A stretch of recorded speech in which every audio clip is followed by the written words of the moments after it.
Hello everyone, welcome back to the channel. As you may have noticed, something is oddly different about my face. Yes, not only have I shaved, but I have fancy new glasses. Partly because it was getting rather difficult for me to read certain things, and mainly a big problem like when I was driving. So, I have glasses now. That's a thing. And by the way, these have actually helped me out a lot, because certain things, also when I'm like watching TV, have been a lot better looking. Mr. Ballen, the real life killer. In 3, 2, 1.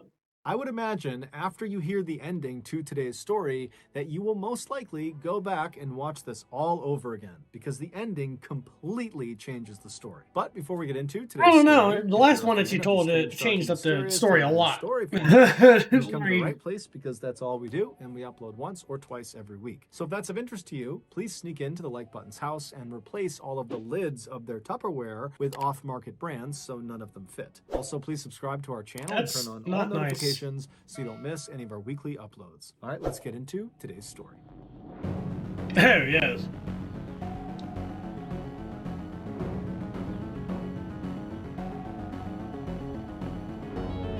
Dexter, as in like Dexter's Laboratory, Ever since he was which a is child, a good show. Mark Twitchell had always dreamed of becoming a big-time Hollywood filmmaker, but he knew the odds were stacked against him. Sounds like because someone he lived we in know. Edmonton, Canada, which was not exactly known for being a movie-making hub. Nonetheless, after high school, he enrolled in Edmonton Art College, and in 2000, he graduated, earning his degree in radio and television art. But after college, despite utilizing his training to make several films, none of them generated any buzz beyond his friends and family, and so it seemed like his filmmaking career was turning into a bit of a dud. However, in 2007, Mark had a bit of an unintentional breakthrough.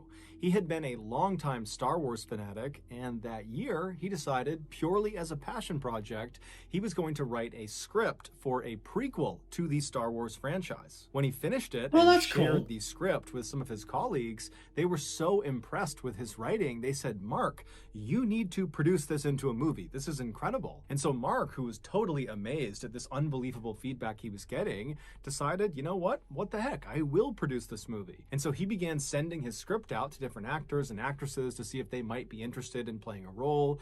And amazingly, one of the original Star Wars actors, Jeremy Bulloch, who played Boba Fett, he read the script and he was so impressed by it that he agreed to play a role in Mark's film. And so this passion project had quickly turned into Mark's biggest success yet. When the movie was finished, it did well, but it didn't propel Mark into Hollywood stardom.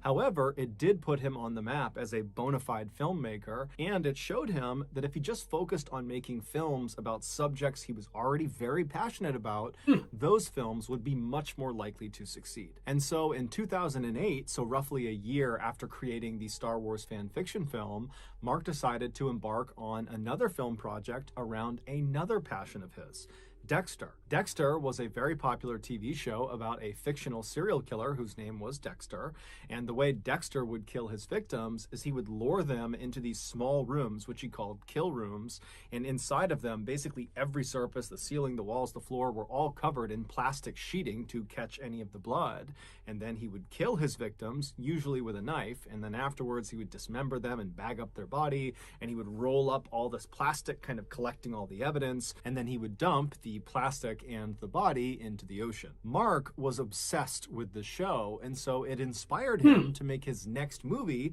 be about a killer too. Except instead of it being fiction like Dexter, he wanted his movie to be at least based on real events. And it just so happened, at the time he was thinking about doing this movie, there was this uncaught murderer terrorizing Edmonton, and so Mark decided the Edmonton killer would be his star. Mark would spend the next several weeks obsessively researching the Edmonton killer and his victims, and establishing a clear timeline of what had happened with this case, and then after he felt like he had compiled every piece of information he possibly could, he used that research to concoct a 42-page first draft of his script. And as soon as he was done with that first draft, it somehow got leaked. And when it got leaked, the contents of this script were so shocking and so controversial that the script wound up in the hands of the Edmonton police. And when they read the script, they immediately recognized they had a big problem.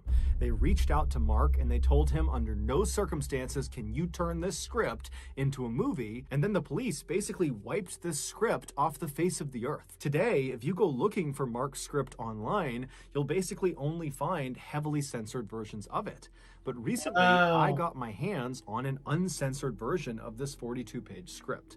Now, I'm not going to literally read you this script. However, what I'm going to do is use the script's information to tell you Mark's highly controversial Edmonton killer story. As you listen, remember this story is based on actual events.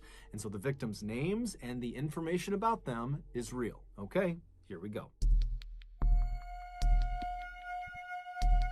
In early October 2008, a 26-year-old casino security guard named Giles Tetreault was living alone in Edmonton. Giles's life had recently been turned upside down because a few months earlier, his wife had told him that she just didn't love him anymore and that she was going to leave him. Giles was still very much in love with his wife, and so this was a totally heartbreaking experience for him. After she left, Giles tried to stay busy and keep his mind occupied, but it rarely worked. Oftentimes, he felt crushingly lonely and sad. But on Friday, October 3rd, when Giles came home from work that afternoon, he suddenly felt like, you know what, I gotta get my life together and I'm gonna start by finding myself a new romantic partner. And so he went on a dating site. Good for you, Giles. Made himself a profile, and he began scrolling through all of the women's profiles that lived roughly in his area. And at first, no one really appealed to him, but then he stopped on this one woman's profile. She was this young, blonde, beautiful woman named Sheena, and she lived right in Edmonton. And so Giles thought, what the heck, I'll send her a message. And so he did, just introducing himself and asking to talk further. And she responded just a couple of minutes later. And then over the next couple of hours, the two exchanged dozens of messages, getting to know each other.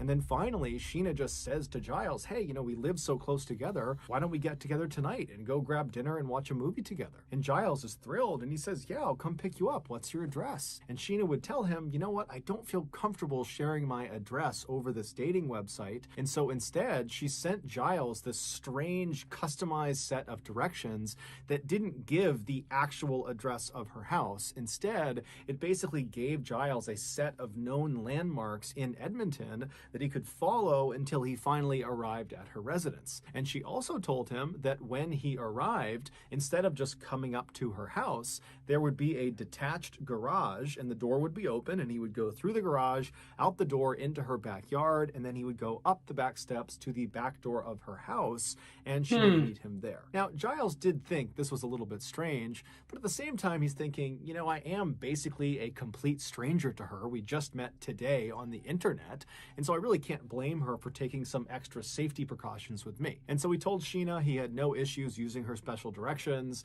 and then he said he'd be over soon. And so Giles hopped in the shower, he freshened up, he got dressed, he hopped in his truck, and then he began driving to Sheena's house. After about 15 minutes of following these directions, he reached the end of them, and they placed him in this alleyway in a suburban neighborhood. And where he stopped, he looked off to his right, and he saw there was this two-car garage, and he knew it was Sheena's garage because one of the doors was open like she said it would be, although the door was not open all the way. It was open enough to where he would have to duck to get into the garage, but either way, he knew it was her garage. And so he turns off his truck, and he gets out, and he tries to look up at Sheena's house behind the garage to see if maybe he can see her looking out the back door, but the detached garage that was right up against the street was kind of blocking his view, and so he thought, okay, whatever, I'll just go in and make my way up to the back steps. And so he walks over to this two-car garage, and he goes to the open side. All this seems kind of sketchy to me anyway. And he stands up inside of the garage. Now, it was dark inside of the garage, garage. There was no light on, but there was enough light spilling in from the opening of the garage door that he could see there was really nothing in the garage. However, virtually every surface, the walls, the ceiling, the floor, was covered in plastic sheeting. Now, he had no idea what this plastic sheeting was for, and he really didn't care. He just kept walking across the garage towards the door that would lead into Sheena's backyard. And when he reached that door, he reached down to the door handle and he was about to turn it when he felt a blinding pain in the back of his neck. He whipped around, and even though it was dark inside of this garage, he could clearly see this huge man in a black and gold hockey mask standing right in front of him, holding a stun baton. Giles tries to run past him to try to get out of the garage, but the man grabs him and then takes his stun baton and drives it into Giles' stomach, and he pulls the trigger. And immediately Giles feels this coursing pain in his torso, and he falls to the ground, and then this man in the mask releases the trigger, and Giles tries to scramble up to his feet to try to run out of the garage. But as soon as Giles turns around, he stops where he is because he sees this huge guy in the mask is standing between him and this open garage door, and he's now holding a gun in his hand and he's aiming it right at Giles.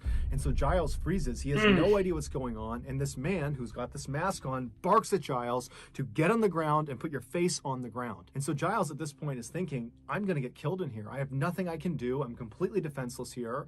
And so he just does what he's told, and he lies down on the plastic sheeting and he's totally terrified.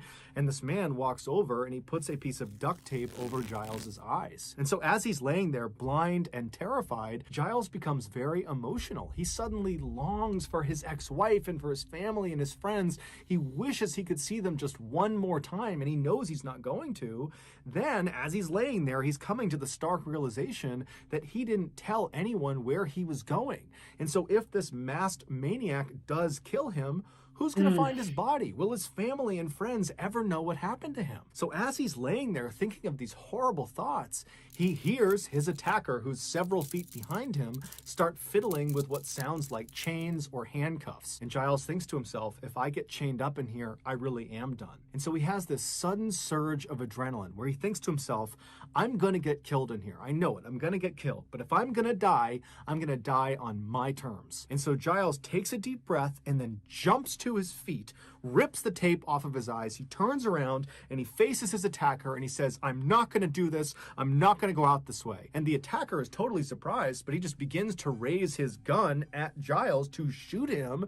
And Giles lunges forward and he grabs the barrel of the gun and he pushes it away from him. Damn. And as soon as he does that, Giles realizes something. The gun is made of plastic. It's fake. And so Giles is suddenly so confident, he grabs the arms of his attacker and he tries to kick the guy in the legs, but the attacker is so much bigger and stronger than Giles that he just headbutts Giles. Giles goes flying to the ground and his attacker jumps on top of him and begins punching him and slamming his skull into the ground. But Giles is so high on adrenaline, he can't feel any of the blows. All he's trying to do this whole time as he's getting pummeled is just find a way to stand up and run out of this garage. Just get out, escape. And amazingly, against all odds, he does manage in between blows to wriggle his way out of the attacker's grasp. But as he begins to run towards that opening in the garage door, the attacker grabs him by the jacket. And so Giles twists himself and he actually comes out of the jacket.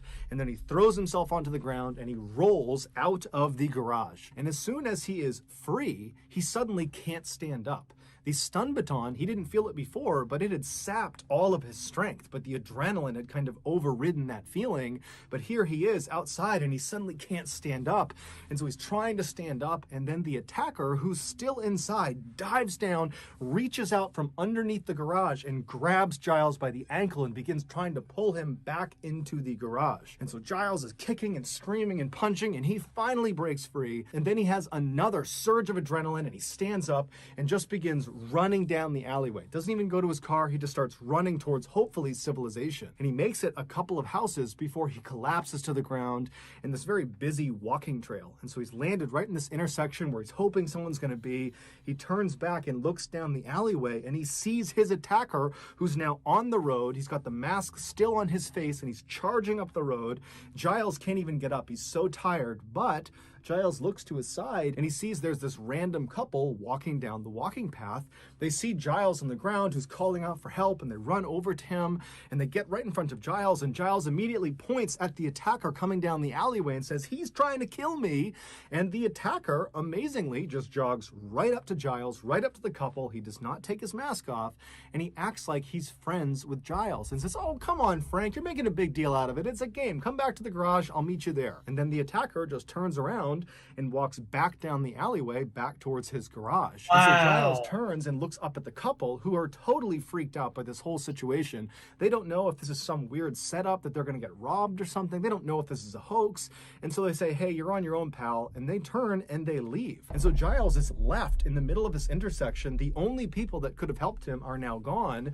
And so he rolls over and just looks down the alleyway in the direction of the garage. And he can actually see his attacker pacing back and forth inside of the garage because that door is partially open. And so Giles doesn't know what to do. He has to get to his truck to get out of here. And so he just sits there for a couple of seconds, just watching the attacker, making sure he's staying inside of the garage. And then finally, he just took a deep breath. He pulled himself up and he stumbled down the alleyway. He got in his truck, fired it up, and he peeled out of there. When Giles got home, he was obviously traumatized from this horrible thing that had just happened to him, but he also felt embarrassed. So this is why, like, meeting people online is like the sketchiest thing that you can do. Psycho in the garage. Obviously, Sheena, the woman he supposedly was talking to, was not real. It was that guy in the garage that had attacked him, but he didn't really understand why it had happened. He had no idea why anyone would target him, and so the whole situation was just such a mess. He decided, you know what, I'm not going to tell anyone. He didn't report it to the police. He didn't tell his friends. He didn't tell his family. He just decided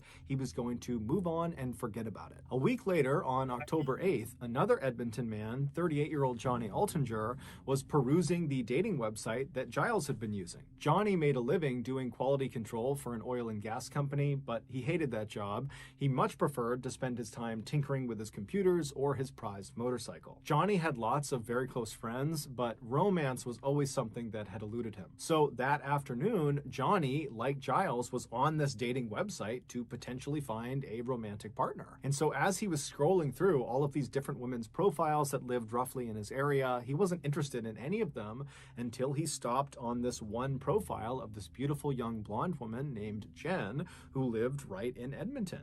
And so Johnny was interested. He sent her a message, and very quickly she wrote back, and before long the two are chumming it up, and then eventually they actually agree to get together that night for dinner and a movie. But when Johnny asked Jen for her address, she would tell him that she's a paranoid person and she doesn't want to give him her actual address over this website, and so instead she gave him a set of very strange directions that relied on local landmarks in Edmonton to guide him into her residence. And she would tell Johnny, when you get here, go through the garage, the door will be open, go out the back door, go into the backyard, make your way up to the back of the house, and I will meet you at the back door. And so Johnny definitely thought these directions were very strange, but he was really eager to meet up with Jen, and so he really didn't care. And so he told Jen it was no big deal, he'd happily follow her directions, and then he hopped in the shower and he got himself together, and then before he left to go to Jen's house, he forwarded Jen's email that included her very strange directions. He sent those directions to one of his very close friends, and he kind of jokingly included a message that was like, "Hey, if I go missing tonight, this is where I'm going." And then Johnny hopped in his car and he left. The directions brought Johnny to the same garage in the same alleyway that Giles had been to a week earlier. And when Johnny came to a stop in front of Jen's two-car garage with one of the doors partially open, he saw there were lights still on inside of the garage, and he saw someone walking around inside. And so Johnny looked at his watch and he realized he was maybe 15 or 20 minutes too early. And so he parks his car and he's thinking, okay, you know, Jen might be inside of this garage and I'm early, but maybe I'll just walk over and say hi to her. I'm sure she wouldn't mind. And so Johnny turns off his car, he gets out and he starts walking over to this half open garage door. And as he gets closer and closer, the lights in the garage go off. And so Johnny stops and he's thinking, why are the lights off? Did she hear me? Does she not want me to come in? You know, what's going on? But he's thinking, okay, well, I should definitely go over and say something. And so he walks over to this open garage door and he bends down and he looks inside. Things that people do for love. And he just says, hello? And there's a pause, and then the lights come on, and Johnny suddenly sees this garage that's basically devoid of anything, minus a table off to the side, and every surface is covered in plastic sheeting. The floors, the walls, the ceiling, everything. And in the back of the garage is not Jen. Instead, it's this man he doesn't recognize. And so Johnny's looking at this man, and this man is looking over at Johnny, and finally the man speaks and says, "Hi, I'm Harry. I'm a designer. I rent this garage out from Jen. And I just talked to Jen, and you're meeting up with her tonight, right? You're meeting up with Jen? Yeah. She's running late, so I think she'll be back in about maybe 20 minutes. So can you come back in 20 minutes? Come right back here, come to the garage, and I'll bring you up to the house, because I know you're meeting her up at the house. So 20 minutes. And so Johnny doesn't really know what to make of this. He figures, okay, I don't really know what Jen's arrangement is with this designer in this plastic covered garage, but whatever. And so Johnny says, okay, no problem. I'll come back in 20 minutes. And so Johnny turns around and he walks back to his car and he leaves and drives around for about 20 minutes. And then he comes back to the garage. And as soon as he parks, he notices right away the light in the garage is now off. So presumably Harry has actually left. And so he will not be available to walk Johnny up to the house to meet Jen. But Johnny was thinking, I don't really want to interact with Harry. He seems like a strange guy anyways. And so he counts this as a win. And so Johnny parks his car, he hops out, he walks over to the garage, he bends down and goes inside of the garage. He stands up, he walks across the plastic lined floor to the door that's going to lead out into Johnny's backyard. But before he reaches that door, something smashes into the back of his head. And immediately Johnny is horribly dazed, and he instinctively throws his hands up to protect his head. And he begins spinning around trying to figure out who or what had just hit him. And as soon as he turns around, he sees in the shadows is the figure of none other than the man he saw before, Harry. And Harry is holding a big metal pipe.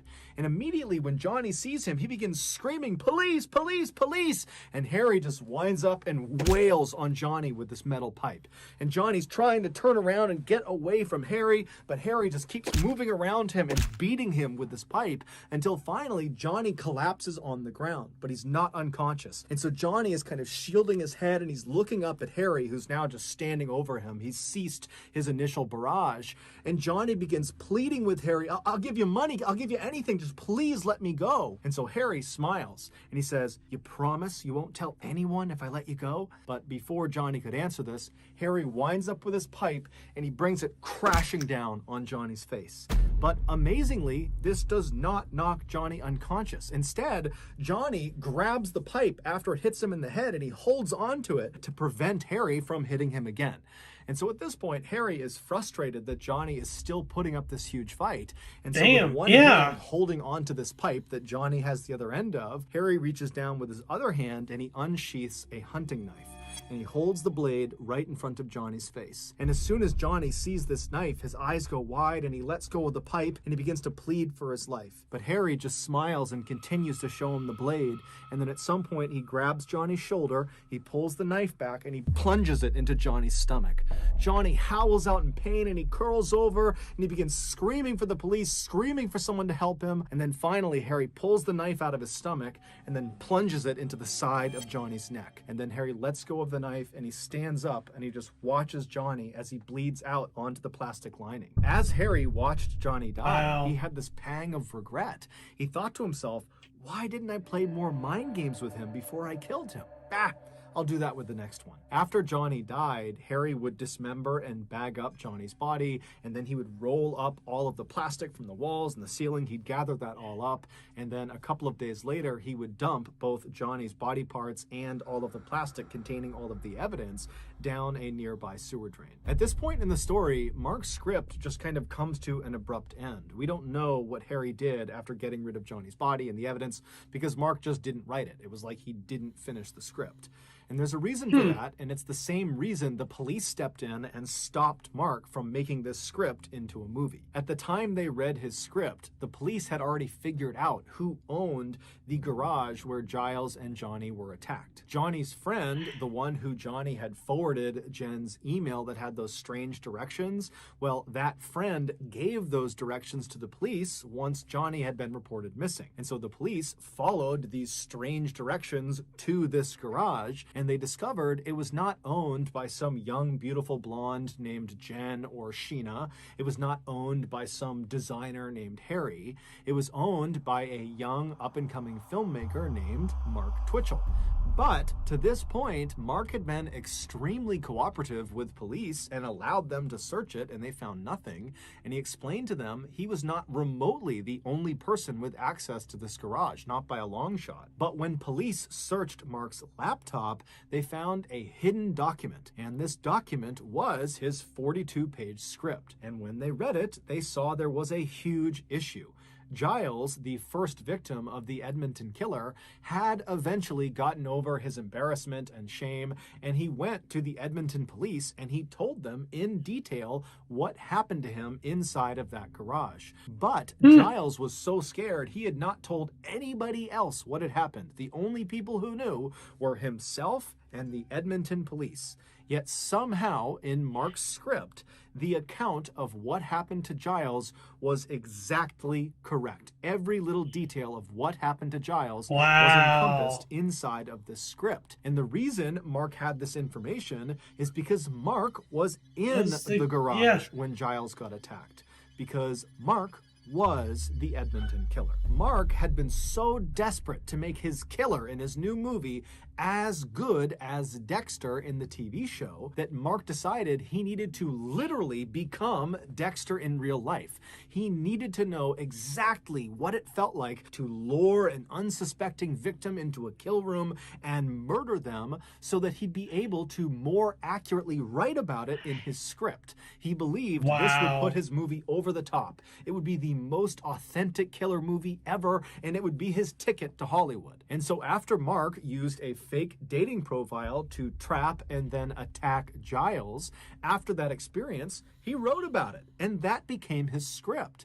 And then when he did the same thing to Johnny and then actually successfully killed and disposed of him, he sat down and wrote about that experience too and tacked it onto the end of the Giles attack. He was literally living his movie and writing the script in real time. The title that Mark gave his script was SK Confessions, which stood for Serial Killer Confessions. And that's exactly what the script was. It was a real confession. And based on the way his script just kind of abruptly ends without any sort of conclusion, it seems fairly obvious that Mark was planning to kill more people and then incorporate those experiences into this script. Ultimately, though, the script that was found by police was used to convict Mark of murder, and he is currently serving life in prison. So that's going to do it, guys. If you got something out of today's episode and you haven't done this already, please sneak into the like button's house and replace all of the lids of their Tupperware with...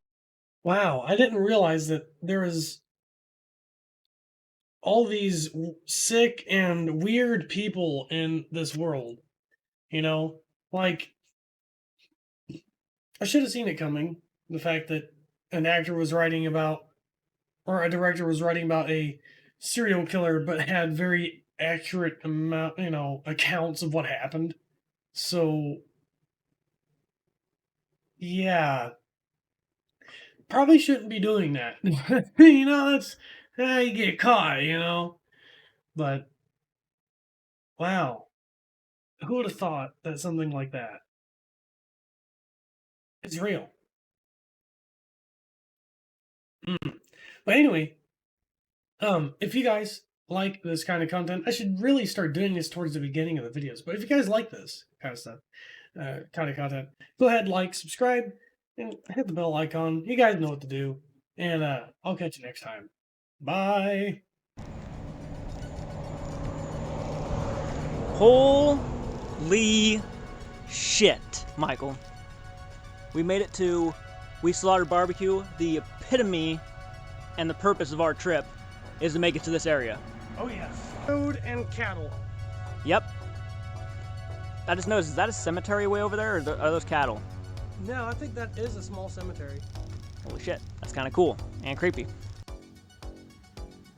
That thing is massive, but there's not just that one. There are spiders literally everywhere. One there. There's one there. There's one over there. And then there's this one here.